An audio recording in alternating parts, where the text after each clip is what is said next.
Aujourd'hui, plusieurs ministres qui se sont joints à moi, le ministre de la Santé, pour venir recevoir un briefing, recevoir des informations et des orientations techniques sur la situation de l'épidémie, de la maladie dans le pays et dans la région. Et ça, c'est vraiment un acte extrêmement important puisque l'épidémie dans d'autres pays est apparue et a pris de l'ampleur parce qu'il y a eu une perte de... il y a eu un déficit d'engagement politique précoce. Dans notre pays, comme vous pouvez le constater, cet engagement politique, il est là, il est présent, il est fort, il est agissant. La présence de l'Institut Pasteur est le premier atout. L'Institut Pasteur fait déjà des recherches sur cette maladie depuis des années. Depuis des années. Donc le premier atout pour nous, c'est déjà de traquer le danger, de savoir est-ce que le danger existe, les risques existent. Grâce aux travaux faits par l'Institut Pasteur, nous sommes à même de dire, nous connaissons, nous savons que le danger existe, nous pouvons le circonscrire, nous pouvons savoir le localiser, nous pouvons localiser le risque.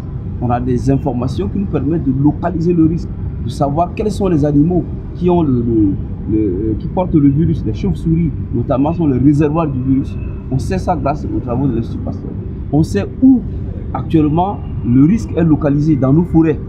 On a des recherches qui permettent de dire dans les forêts de la Loubaye, dans les forêts de Mambéré, dans Sangambari, dans les forêts du Bomou, le risque, le virus circule. On connaît les populations, on sait que toutes les populations, les pygmées, les citoyens, comme on le dit maintenant, et la population bantou qui vit dans les forêts partagent le même risque. Donc, le virus est là. On vit avec le virus. Il y a des populations qui portent des anticorps, qui sont en contact avec ce virus, mais qui ne font pas la maladie, qui ont réussi à éliminer le virus de leur corps parce qu'ils sont très tôt exposés depuis l'enfance, comme les citoyens, exposés au virus. Et quand l'organisme est exposé à un virus, un microbe très tôt, eh bien l'organisme développe une réaction et élimine. Et ça, on en a les preuves.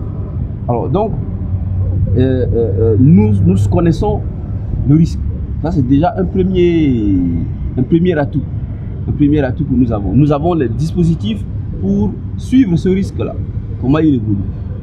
Deuxièmement, nous avons des mesures que nous avons mises en place, qui vont être renforcées pour surveiller au niveau de la santé publique, au niveau des humains. Au niveau des humains, nous avons également des dispositifs qui sont là pour, par exemple, comme vous le voyez à l'aéroport, on a des thermomètres infrarouges qui permettent pour tous les voyageurs arrivant de l'extérieur de savoir qui est suspect et qui a une fièvre. Et s'il y a un cas de fièvre, on isole la personne, on approfondit les recherches pour savoir si c'est dû à Ebola ou pas. Et ce travail va être étendu à toute la frontière. Les dispositions sont en train d'être prises maintenant pour activer ce travail de surveillance sur tout le long de fleuve. Dans nos formations sanitaires également, le personnel de la santé est en train d'être mobilisé, formé, pour qu'en cas de risque, d'abord qu'eux, ils prennent des mesures, identifient les cas, fassent des prélèvements, alertent les autorités de santé publique et se protègent et protègent les malades. Donc tout cela est en train d'être fait. Nous avons également des dispositions qui sont prises au cas où on a un cas. On a un centre d'isolement, le CTE, centre d'isolement, qui est ici au ministère de la Santé, qui est équipé déjà, mais on va renforcer cet équipement. Si on a un cas où qui se trouve, ce cas est transféré dans ce centre et mis en observation, mis en quarantaine, jusqu'à ce qu'on fasse la preuve ou pas de la maladie.